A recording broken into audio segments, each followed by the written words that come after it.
أستعينه وأستغفره فهو نعم المولى ونعم المعين. أشهد أن لا إله إلا الله وحده لا شريك له وأشهد أن سيدنا محمدا نبي المصطفى الأمين. اللهم صل وسلم على سيدنا محمد وعلى آله وأصحابه ومن تبع هداه بالإحسان إلى يوم الدين. أما بعد. Yang saya hormati jamaah ibu-ibu, jamaah Majelis Taklim Ansarullah yang saya tampili, yang saya muliakan, dan insya Allah semua yang hadir di sini menjadi manusia yang sedang dimuliakan oleh Allah Subhanahu wa Ta'ala. Amin. Sebelum saya lanjutkan, Bu, jadi yang pertama saya ingin mengabarkan kabar baik bagi saya, nggak tahu kalau bagi ibu. Jadi mohon maaf. Yang pertama itu saya mohon maaf dulu karena baru kasih kabar. Saya tahun lalu ya, karena sekarang sudah ganti tahun. Tahun lalu saya sudah akan nikah. Alhamdulillah. Iya, terima kasih. Jadi memang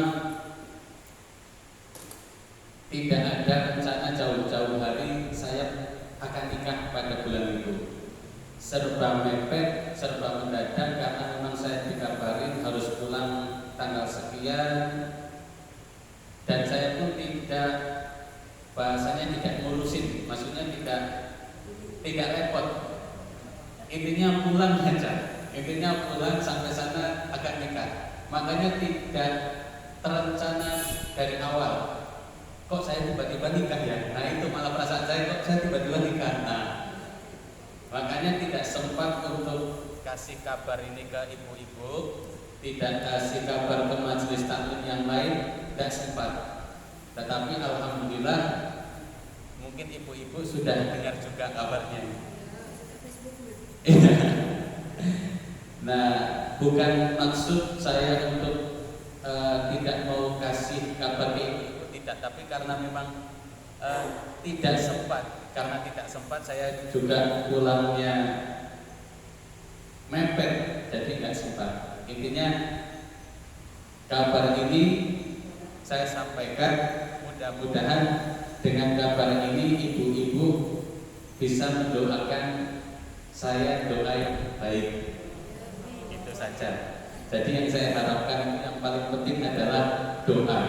Karena kata Kanjeng Nabi, kata Rasul itu ad-doa usilahun mukmin. Yang namanya doa itu senjatanya orang yang beriman. Apalagi ibu-ibu yang rajin majelis taklim, kalau tidak ibu-ibu yang beriman tidak mau datang ke majelis taklim. Hanya orang-orang yang benar-benar beriman dan diberi nikmat iman oleh Allah Subhanahu wa Ta'ala, tergerak hatinya datang ke masjid ingin ngaji. Makanya saya itu sebenarnya sangat tepat ketika meminta doa ke ibu-ibu, karena insya Allah ibu-ibu ini termasuk golongan orang yang beriman. Makanya saya minta doa ke ibu-ibu, mudah-mudahan ibu-ibu ini yang tergolong sebagai wanita-wanita yang beriman di hadapan Allah mendoakan yang baik buat saya. Insya Allah ikhlas ya. Sebenarnya nggak usah pakai insya Allah, Bu, pasti ikhlas. Dan yang kedua, alhamdulillah, mohon maaf kalau saya ada tongkat di sebelah sini, Bu. Jadi bukan kabar buruk sebenarnya. Ini juga menjadi sebuah iktibar bagi saya, bagi kita semua ibu-ibu. Kadang manusia itu merasa Allah baik, menganggap Allah baik kalau kita diberi kesehatan. Betul tak? Kita menganggap Allah itu baik kalau kita itu sehat. Tetapi kalau kita sakit, diberi sakit, kita menganggap Allah lagi tidak sayang sama kita. Betul apa betul? Kalau kita sehat, menganggap Allah ini wah sayang sama kita, tidak pernah dikasih sakit. Tetapi ketika kita dikasih sakit gigi aja, nggak usah macam-macam, nggak usah neko-neko. Sakitnya sakit gigi aja.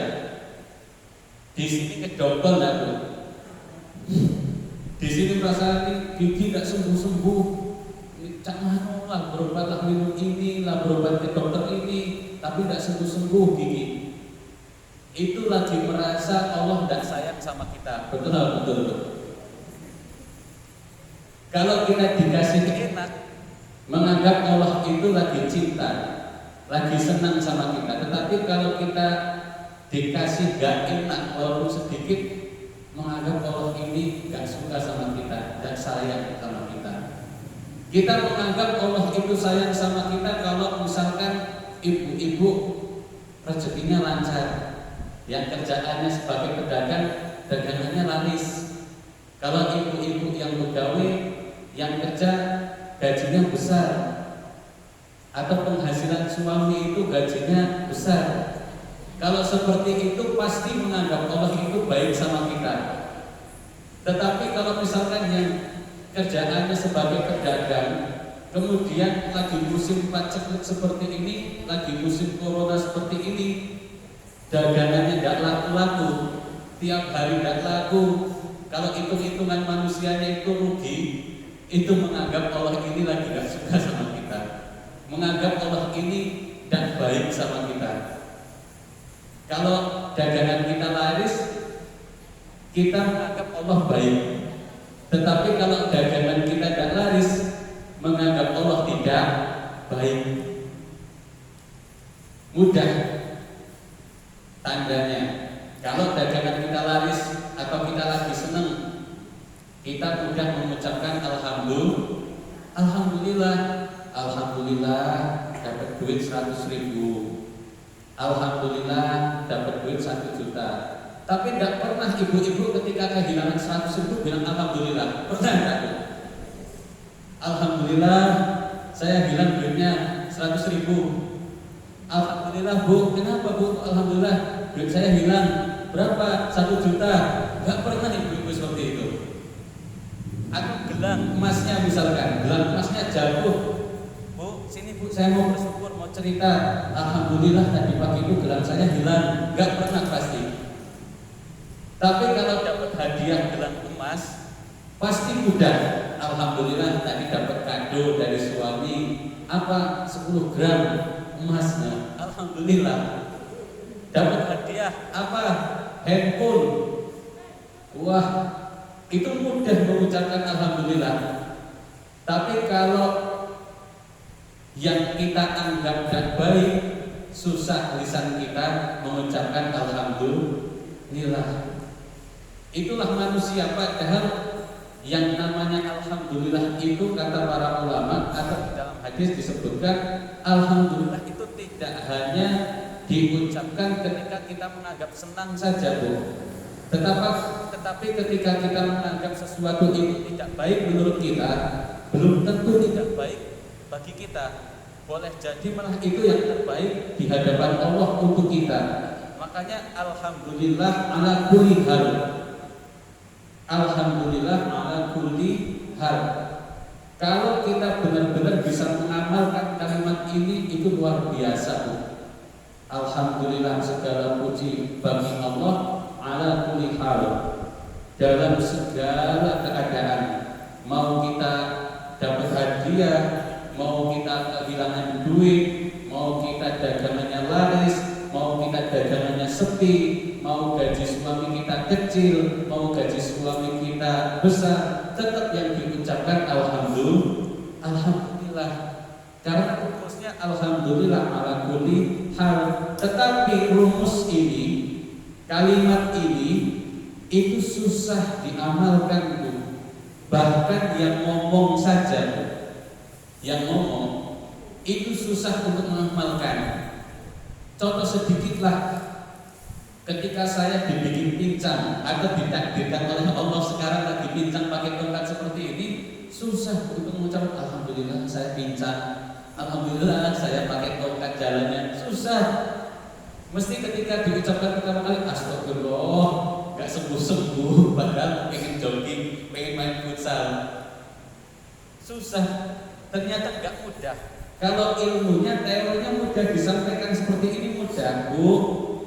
Amalkan ya, alhamdulillah dalam segala keadaan, dalam segala kondisi. Tetapi ketika dicoba sendiri oleh Allah, coba kamu sudah menyampaikan, menyuruh ibu-ibu majelis taklim Ansarullah untuk bersyukur dalam setiap keadaan. Coba kamu kalau sudah menyampaikan seperti itu, bisa tidak kamu mempraktekkan? Coba dikasih sedikit sakit, di mana? Di lutut, di mana? Di paha, sedikit kesleo, sedikit retak. Bisa nggak mengucapkan alhamdulillah? Susah ternyata. Alhamdulillah mungkin bisa terucap di lisan, tetapi di dalam hati, di pikiran, ya Allah nggak sembuh-sembuh, kapanlah sembuhnya? Ya Allah sakit banget, mau tidur nggak baca, apalagi mau ke WC, susahnya luar biasa.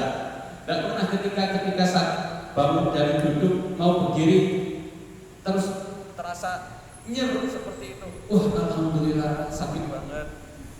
Susah ternyata, benar-benar saya sendiri susah. Ketika sakit benar-benar terasa nyerus seperti itu. Ya Allah sakitnya luar biasa Tuhan. Susah ketika terus alhamdulillah sakitnya nikmat banget ya Allah. Susah. Ternyata susah.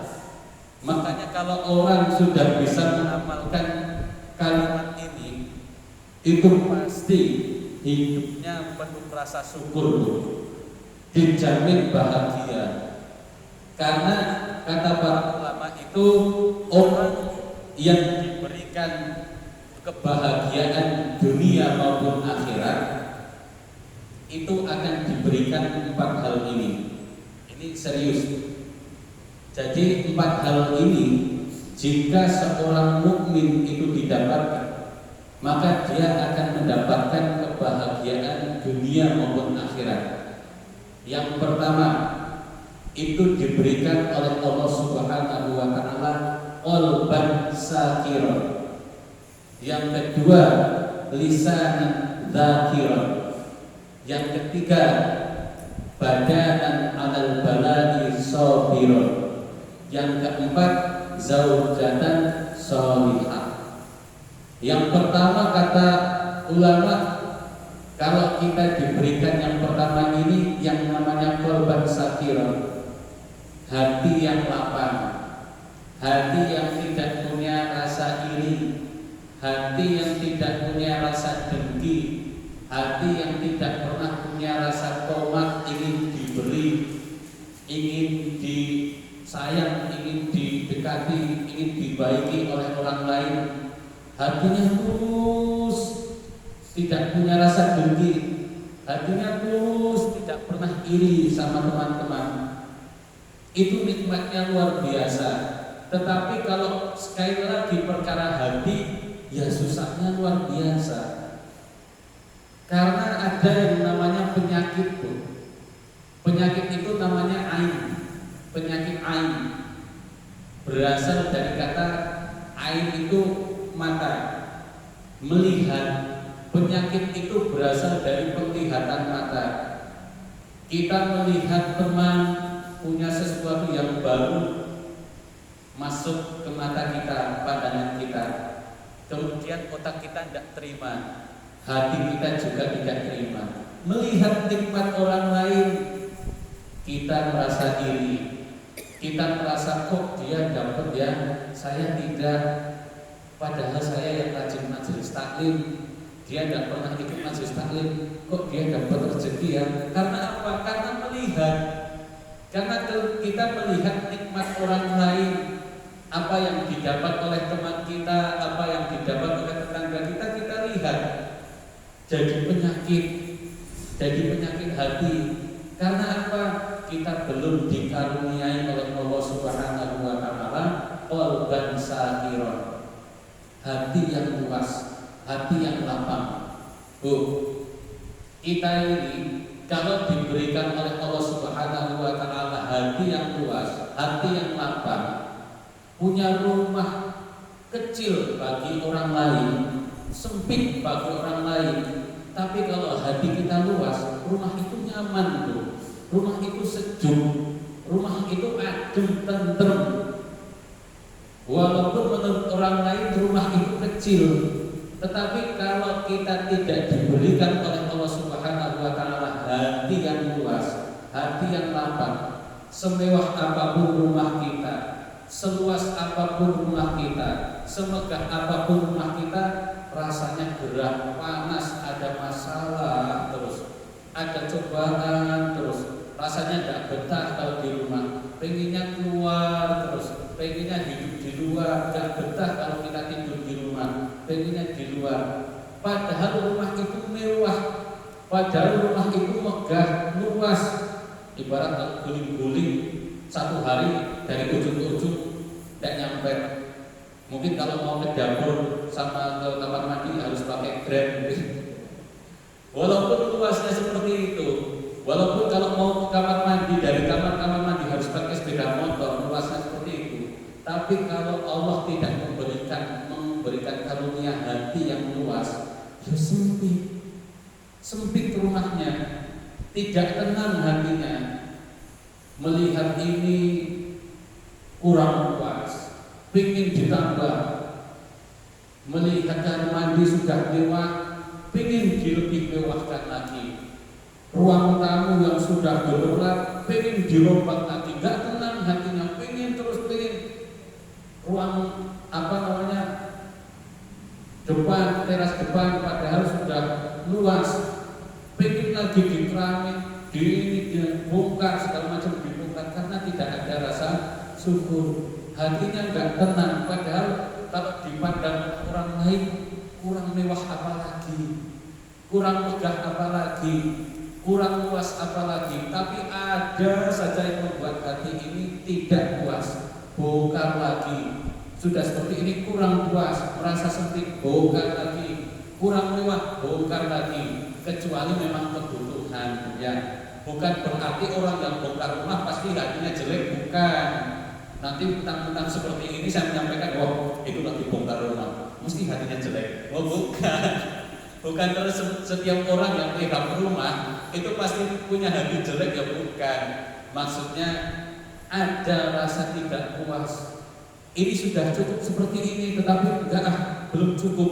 Nanti sudah jadi seperti ini, hatinya merasa tidak puas lagi, dibongkar lagi yang lebih, dan lebih terus gak ada puasnya karena hatinya sempit. Tapi kalau melihat orang lagi rehab rumah yang tidak usah suudon, kemudian wah ini orang lagi jelek ini hatinya, gak puas, pengen bangun rumah, bukan. Ya memang karena kebutuhan, karena keinginan yang seperti itu, bukan berarti orang rehab rumah kemudian hatinya jelek. Kalau diukur seperti itu berarti saya juga jelek nanti. Karena di perumahan kemudian direhab, wah jelek saya karena gak puas, bukan, tapi memang kebutuhan. Jadi itulah Bu, kalau kita diberikan oleh Allah Subhanahu wa taala hati yang luas, apapun yang kita miliki itu menjadi nikmat. Tetapi kalau kita tidak diberi karunia oleh Allah Subhanahu wa taala hati yang luas, mandatnya bukan yang kita miliki, tetapi apa yang belum kita punya, apa yang tetangga kita punya kok kita belum punya. Pengennya punya apa yang tetangga punya, dilihat kita punya, tetangga nggak punya, kita merasa senang. Ketika tetangga teman kita mendapatkan nikmat, kita tidak suka.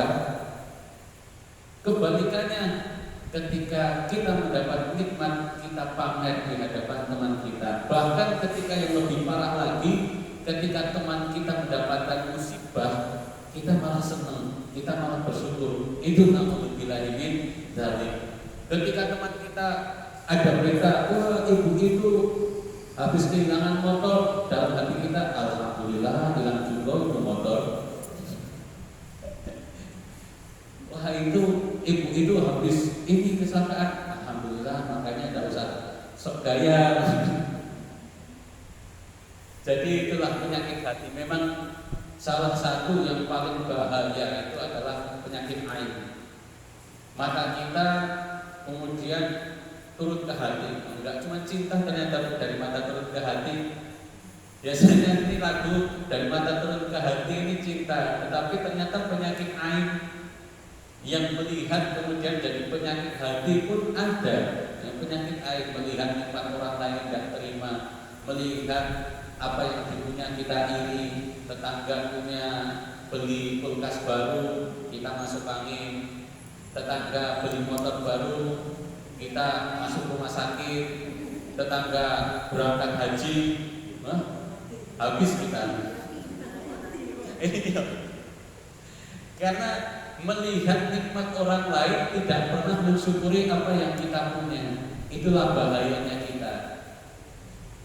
Padahal kalau kita ingin bersyukur, kata Allah, wa in ta'udzu nikmatallah la tuhsuha. Bersyukur saja apa yang kita punya. Kalau dihitung satu persatu tidak akan pernah mampu kita untuk menghitungnya. Gak usah menghitung berapa banyak duit dulu lah, belum. Menghitung dulu organ tubuh kita dari rambut, alis, mata, hidung, mulut, telinga, kulit, jantung, semua organ ini kalau disyukuri nggak selesai. Itu baru yang ada di tubuh kita. Gak usah ngitung berapa mobilnya dulu, belum. Berapa motornya dulu, gak usah dulu. Gak usah seberapa tabungan di bank, gak usah berapa kilogram emas, belum. Cuman dihitung saja nikmat yang ada di tubuh kita. Dari kita bangun tidur sampai kita tidur lagi, yang pernah mampu satu persatu kita untuk menghitungnya. Maka benar kata Allah, wa in ta'udzu nikmatallah la tuhsuha. Maka salah satu cara obat agar kita tidak punya penyakit ain itu adalah pandai-pandai kita bersyukur. Syukur itu mudah diucapkan, susah diamalkan. Mudahnya seperti ini, Bu. Orang itu kalau bersyukur karena apa? Bahagia atau sedih? Bahagia. Orang itu akan mudah bersyukur saat dia bahagia. Makanya sebisa kita untuk membuat semua keadaan yang terjadi itu menjadi hal yang membahagiakan. Apapun yang terjadi, biasakan atau belajar agar semua yang terjadi ini membuat kita bahagia. Kalau kita sudah merasa bahagia, akan mudah bersyukur. Karena manusia itu kan mudah bersyukur kalau bahagia. Berarti kuncinya itu bagaimana kita bisa membuat keadaan yang menurut orang itu sempit, yang menurut orang itu tidak baik, tetapi kita anggap itu kebahagiaan. Itu luar biasa, Bu. Kalau sudah bisa seperti itu, saya yakin menjadi makom yang radhiyallahu anhu wa radu'an, menjadi manusia yang diridhoi oleh Allah Subhanahu wa taala. Selama ini kita berdoa itu meminta ridho dari Allah. Ya Allah, tolong ridhoi majelis taklim ini. Ya Allah, tolong ridhoi anak saya yang bekerja di sana. Ya Allah, ridhoi rezeki suami yang sedang cari rezeki. Ya Allah, ridhoi dagangan kami. Terus meminta ridho sama Allah. Doa itu minta ridho sama Allah. Tetapi kita terkadang meminta ridho dari Allah, tetapi kita tidak ridho dengan ketentuan Allah. Ya tadi, kita ridho dengan ketentuan Allah itu kalau kita anggap baik saja. Kita ridho dengan ketentuan Allah itu kalau menurut kita senang saja. Tetapi kalau menurut kita jelek, hitung-hitungan kita rugi, hitung-hitungan kita tidak untung, kita tidak akan ridho.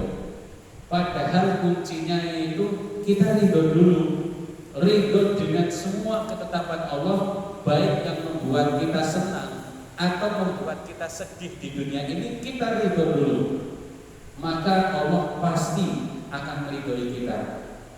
Pasti itu.